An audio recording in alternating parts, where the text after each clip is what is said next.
Want to be sure you're getting the most out of your retirement for all the years of your retirement? That's the primary goal of More Living with Jim Brogan and our Dollars and Cents segment, where we provide you with an important financial tip that will help positively impact the quality of your life in retirement. And now here's Jim with this week's Dollars and Cents tip.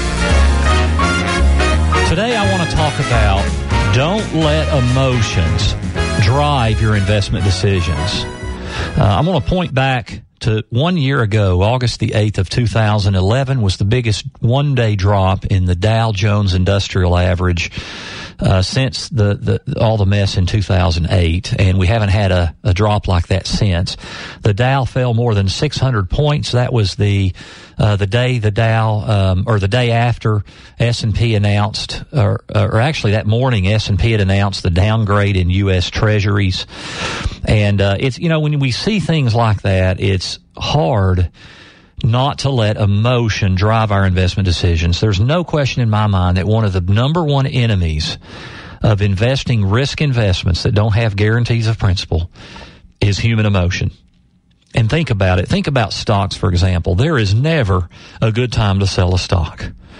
If it's up, you don't want to sell it because it's up and it could go up more. If it's down, you don't want to sell it. Oh, well, it won't go down more. I don't want to sell it when it's down. There's just never a good time emotionally to do that kind of stuff. And as a rule, there's just never a good time to sell any kind of asset class because when you let the emotion get in the way. And so the most important thing here, to be able to have discipline, you have to have a plan, in my opinion, an investment plan that's built around the right components.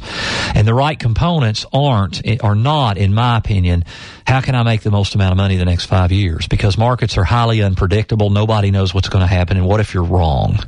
Are you prepared to deal with the kind of loss if you take a bet on or against stocks or on gold or on energy or anything? If you take a bet and you're wrong, what are the ramifications? Instead, my view is you should invest in a plan that gives you the greatest probability of meeting your goals. What are your goals? Especially in retirement. Usually in retirement, it's a consistency of income that gives you security where that income will cover your lifestyle for the rest of your life regardless of how long you live. But whatever it is, identify those goals and develop an investment plan that gives you the greatest likelihood of meeting that. Part of that, one of the biggest risks is the risk of investment loss. So you have to determine, next time we have a bear market, and the average bear market since 1900 is about a 34% loss. Next time that happens, with the mix of investments you have, what would you likely lose? And are you prepared to deal with that?